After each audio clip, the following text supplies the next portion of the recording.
जय जय सीताराम। नमस्कार दोस्तों, स्वागत है आप सभी का। दोस्तों, स्वर्ग जाने का असली हकदार कौन है और वह कौन सा पाप है जो मनुष्य को नरक जाने से नहीं रोक सकता। आज हम आपको एक धार्मिक कथा के माध्यम से हम आप सभी को बताएंगे कि पूजा पाठ, दान धर्म आदि प्रकार के करोड़ों पुण्य करने के बाद भी मनुष्य नरक में क्यों जाता है और अत्यधिक पाप करने पर भी किस पुण्य के लिए मनुष्य को स्वर्ग की प्राप्ति होती है। तो चलिए शुरू करते हैं। दोस्तों, मध्य देश की बात है। एक ही समय पर 5 मनुष्यों की मृत्यु हो जाती है और वे सभी यमलोक में पहुंच जाते हैं। यमलोक का दृश्य देखकर वो भयभीत हो जाते हैं। विशालकाय आकार वाले यमराज सुवर्ण से बने सिंहासन पर विराजमान होते हैं। उनके पास चित्रगुप्त बैठे हैं, जिनके पास सभी प्राणियों का लेखा जोखा रखा हुआ है। यम के दूत प्राणियों को आग में धकेल रहे हैं। कुछ मनुष्य जोर जोर से विलाप कर रहे होते हैं और कुछ मनुष्य अत्यंत प्रसन्न होकर चल रहे होते हैं। स्वर्ग के द्वार से सुंदर प्रकाश दिखाई पड़ रहा होता है, तो वहीं नरक के द्वार से धधकती हुई अग्नि की ज्वालाएं दिखाई पड़ रही होती हैं। इस भयानक दृश्य को देखकर वो पांचों एक दूसरे से बात करने लगते हैं और अपने अपने पाप के विषय में चर्चा कर रहे होते हैं। उन 5 में से 4 लोगों ने अपने जीवन में बहुत पाप कर्म किए होते हैं और उन सभी को जानना पड़ता है कि अब वो चारों ही नरक में जाने वाले हैं। उन चारों में से एक चोर होता है, दूसरी वैश्या होती है, तीसरा विद्वान पंडित होता है, तो चौथा एक राजा का सैनिक होता है तथा 5वां एक धनवान किसान होता है। वो पांचों अपने अपने कर्म फलों के भुगतने के लिए तैयार होते हैं। एक एक करके सभी पापी और पुण्य आत्माएं आगे चल रही होती हैं। विचारों एक दूसरे के पाप कर्मों के बारे में बताने लगते हैं। पहले चोर कहता है, भाई मैं तो पक्का नरक में ही जाऊंगा, क्योंकि मैंने बहुत बार चोरी की है, दूसरों का धन लूटा है, दूसरों को तकलीफ दी है, लेकिन ऐसा मैंने मजबूरी में किया था। चोरी करके मैं अपने परिवार का पेट पालता था, क्योंकि मुझे कोई काम नहीं देता था। शायद विधाता ने मेरे भाग्य में यही लिखा था, इसलिए मैं ही हम चोरों में सबसे बड़ा पापी हूँ। मेरे पाप से मुझे कभी मुक्ति नहीं मिलेगी, यह मैं जानता हूँ। पता नहीं मुझे अगला जन्म किस पशु का मिलेगा, यमराज मुझे कौन सा दंड देंगे। उसके बाद वह वैश्या बोलती है, भाई हम चारों में मैं ही सबसे बड़ी पापनी हूँ, मुझसे बड़ा पाप यहाँ पर किसने किया होगा। जो स्त्री अनेक पुरुषों के साथ संबंध बनाती है उसे नरक में ही डाला जाता है, यही शास्त्र कहते हैं। इसलिए मेरा भी नरक में जाना तय है, किंतु मैं शपथ खाकर कहती हूँ मैंने यह पाप जानबूझकर नहीं किए हैं। जब मैं छोटी उम्र की थी तभी एक दुष्ट व्यक्ति मुझे उठाकर ले गया और जबरदस्ती मुझे वैश्या बना दिया। मैंने ना चाहते हुए भी कई पुरुषों से संबंध बनाए और मेरे पास जीवित रहने के लिए यही एक उपाय बचा था। मैं करती भी तो क्या करती, मेरे पास इतनी शक्ति नहीं थी कि मैं उस दुष्ट पुरुष से लड़ सकूं। पता नहीं किस पाप के कारण मुझे इस जन्म में वैश्या बनना पड़ा और ना जाने आगे मुझे किस पशु के रूप में जन्म लेना पड़ेगा। मेरे पाप से यह जान पड़ता है कि मैं भी पक्का नरक में ही जाऊंगी। उसके बाद वह सैनिक बोलने लगता है, भाई हम चारों में सबसे बड़ा पापी तो मैं हूँ। मैंने बहुत बड़े बड़े पाप किए हैं। मैं राजा का सिपाही था, इसलिए मैं लोगों पर जोर जबरदस्ती करता था। मैंने कितनों के प्राण लिए हैं, ना जाने कितने मासूम लोगों को सताया है, ना जाने कितने निर्दोष लोगों को मेरे हाथ से दंड मिला है। यमराज मुझे कभी क्षमा नहीं करेंगे और मैं निश्चित ही नरक में जाऊंगा। लेकिन मैंने यह सभी पाप जानबूझकर नहीं किए हैं, अपने प्राणों के भय से और परिवार के पालन पोषण के लिए मुझे यह पाप करने पड़े हैं। हमारा राजा जो कहता था उसका पालन हमें करना पड़ता था। राजा के विरुद्ध भला कोई साधारण मनुष्य कैसे जा सकता है। यह सभी पाप करते हुए मुझे अत्यंत दुख भी होता था और मैं जानता था कि यह पाप करने से मुझे नरक की ही प्राप्ति होगी, किंतु परिवार के मोहवश होकर मैंने यह काम किया है।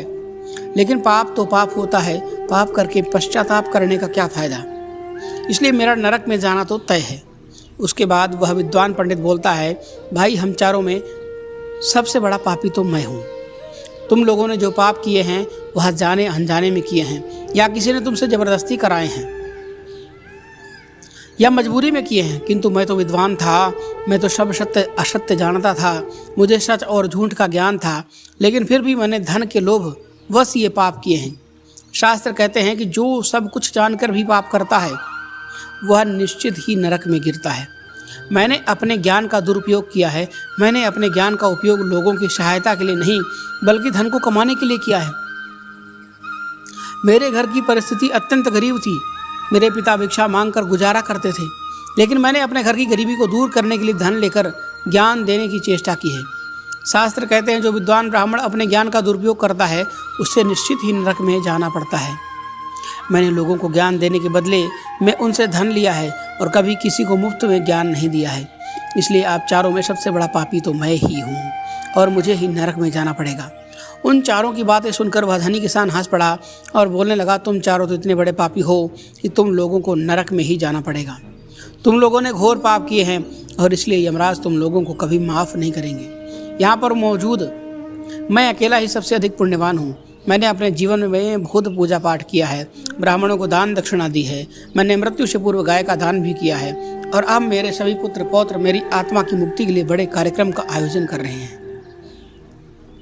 वो मेरे लिए श्राद्ध दान तर्पण कर रहे हैं, यज्ञ कर रहे हैं, इसलिए मैं सबसे अधिक पुण्यवान हूँ। मेरी 3 पत्नियाँ और 10 पुत्र हैं। इतने लोग मेरी मुक्ति के लिए उपाय कर रहे हैं। और हाँ, मैंने अपने जीवन में कभी कोई पाप नहीं किया है और जाने अनजाने के लिए मैं किए भी होंगे तो मेरे पुत्रों के श्राद्ध आदि कार्यों द्वारा मेरे पाप भी नष्ट हो जाएंगे। मैं नित्य देव पूजा करता था, मंदिर जाता था, द्वार पर आए अतिथियों को भोजन कराता था, इसलिए मुझे पूरा विश्वास है कि यमराज मुझे नरक में नहीं डालेंगे और मुझे मोक्ष की प्राप्ति निश्चित ही होगी। फिर वे पांचों धीरे धीरे आगे बढ़ने लगते हैं। फिर जब उनका समय आता है तो उन पांचों के पाप और पुण्य कर्मों का मूल्यांकन किया जाता है। सबसे पहले बारी आती है उस चोर की। फिर उसका चित्रगुप्त उसका लेखा जोखा निकालते हैं। कुछ देर तक विचार करने के बाद उसके पाप पुण्य का मूल्यांकन करने के बाद यमराज उसे स्वर्ग में जाने के लिए कहते हैं। इस निर्णय को सुनकर चोर आश्चर्य में पड़ जाता है और बड़ी ही प्रसन्नता से वह स्वर्ग के दरवाजे की ओर चला जाता है। दूसरी बारी आती है वैश्या की। चित्रगुप्त उस वैश्या का भी लेखा जोखा निकालते हैं और कुछ देर तक विचार करने के बाद उसके पाप पुण्य का मूल्यांकन करके यमराज उसे भी स्वर्ग में जाने के लिए कहते हैं। इस विचित्र निर्णय को सुनकर वह वैश्या भी आश्चर्य में पड़ जाती है। उसे यमराज के निर्णय पर विश्वास नहीं होता है और वह बिना कुछ कहे ही बड़ी ही प्रसन्नता के साथ स्वर्ग के द्वार की ओर चली जाती है। फिर तीसरी बारी आती है उस सिपाही की। चित्रगुप्त उसके भी कार्यों को लेखा जोखा निकालते हैं और कुछ समय विचार करके उसके पाप पुण्य का मूल्यांकन करके यमराज उसे भी स्वर्ग में जाने के लिए कहते हैं। इस निर्णय को सुनकर वह सिपाही भी सोच में पड़ जाता है और बड़ी ही प्रसन्नता के साथ वह स्वर्ग के द्वार की ओर निकल जाता है। फिर चौथी बारी आती है उस विद्वान ब्राह्मण की। चित्रगुप्त उस ब्राह्मण के कर्मों का लेखा जोखा निकालते हैं और कुछ देर तक विचार करते हैं और फिर यमराज उस ब्राह्मण को भी स्वर्ग में जाने के लिए कहते हैं। फिर वह विद्वान ब्राह्मण विचार करता है, मैंने तो पाप किया है, फिर मुझे क्यों स्वर्ग में भेज रहे हैं। फिर वह भी मन ही मन प्रसन्न होकर स्वर्ग के द्वार की ओर चलने लगता है। उन चारों को स्वर्ग में जाता देख वह धनवान किसान बहुत दुखी और क्रोधित हो जाता है।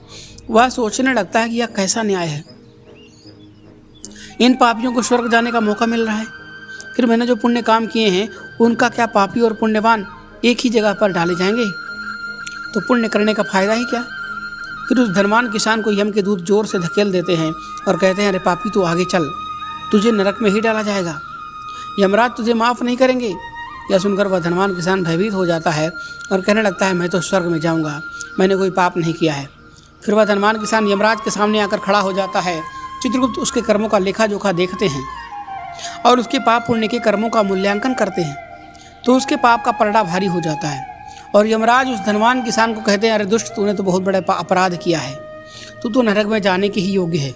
इतना सुनते ही वह किसान थर थर काँपने लगता है और यमराज से कहता है, यमराज, धर्मराज, यह अन्याय है, मैंने तो जीवन में कोई पाप नहीं किए हैं और पुण्य ही पुण्य किए हैं, आप मुझे नरक में क्यों डाल रहे हैं।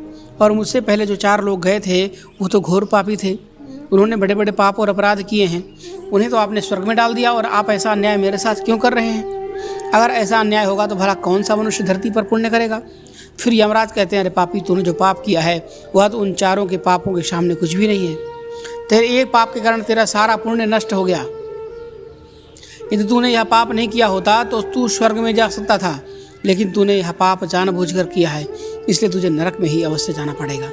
उस चोर ने तो मजबूरी में चोरी की थी, किंतु वह चोर दूसरे की भूख मिटाता था, गरीबों को दान करता था। उसने कभी किसी निर्दोष और गरीब व्यक्ति के घर चोरी नहीं की। उसके पुण्य कर्म उसके पाप से अधिक थे, इसलिए वह स्वर्ग में गया। दूसरी जो वैश्या थी वह अपने मन से वैश्या नहीं थी, उसे ज़बरदस्ती डाला गया था उस धंधे में, और वैश्या ने केवल अपने शरीर को पीड़ा दी है, लेकिन बाकी कार्य तो उसने पुण्य के ही किए हैं। वह पशु पक्षियों को रोज़ दाना डालती थी, जानवरों की सेवा करती थी, इसलिए उसका भी पुण्य पाप से बड़ा था। तीसरा वह सिपाही था जिसने राजा के हुक्म का पालन किया था, किंतु उसने भी बहुत पुण्य के काम किए हैं। उसने कई बेसहारा लोगों की मदद की है, इसलिए वह भी स्वर्ग में ही लाया गया है। और चौथा वह विद्वान ब्राह्मण था, उसने अपने ज्ञान का दुरुपयोग अवश्य किया है, किंतु वह नित्य गाय की सेवा करता था, दान धर्म करता था, इसलिए उसके भी पुण्य पाप से अधिक थे और वह भी स्वर्ग में ही गया। इतना सुनकर वह धनवान किसान बोलता है, हे धर्मराज, इन चारों ने जो भी पुण्य किए हैं वह तो मैंने भी किए हैं, बल्कि उनसे ज़्यादा किए हैं। फिर भी मैंने ऐसा कौन सा पाप किया है जो मुझे नरक में भेजा जा रहा है। यमराज कहते हैं, दुष्ट, तू याद कर, तूने उस अबला विधवा नारी पर गलत लांछन लगाया था कि उसने तेरे घर पर चोरी की है, और इसके साथ ही तूने उसके ऊपर अन्य गलत लांछन भी लगाए थे। उसे व्यभिचारिणी और वैश्या कहकर उसके चरित्र का हनन किया था, और राजा ने उसे सत्य समझकर उस अबला विधवा नारी को मृत्युदंड दे दिया था। हे पापी मनुष्य, ब्रह्म हत्या, चोरी, मदिरापान आदि प्रकार के घोर पापों से भी प्रायश्चित करके मुक्त हो सकते हैं, किंतु दूसरों पर गलत लांछन लगाने पर कोई प्रायश्चित नहीं है।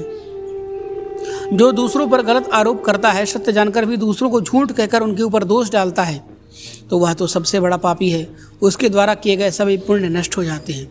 इसलिए तूने जितने भी पुण्य किए हैं वो सभी उस एक पाप के कारण नष्ट हो गए। यमराज यमदूतों को कहकर उस पापी किसान को नरक में ले जाने के लिए कहते हैं, और वह किसान रोता हुआ विलाप करता हुआ नरक के मार्ग पर चलने लगता है। तो दोस्तों, इस प्रकार से धर्मराज ने कहा है कि कभी किसी पर गलत आरोप नहीं करना चाहिए, सत्य जानकर भी असत्य का साथ नहीं देना चाहिए। जो दूसरों पर गलत आरोप डालता है उसे यमराज कभी क्षमा नहीं करता है। तो प्रिय मित्रों, उम्मीद करते हैं कि आपको आज की यह कहानी बहुत ही पसंद आई होगी। तो वीडियो को लाइक करना मत भूलिएगा, और हमारे इस चैनल को भी सब्सक्राइब कर लीजिए। और कमेंट बॉक्स में क्या लिखना है वो तो आपको सबको पता है, तो जय सीताराम ज़रूर लिखिएगा।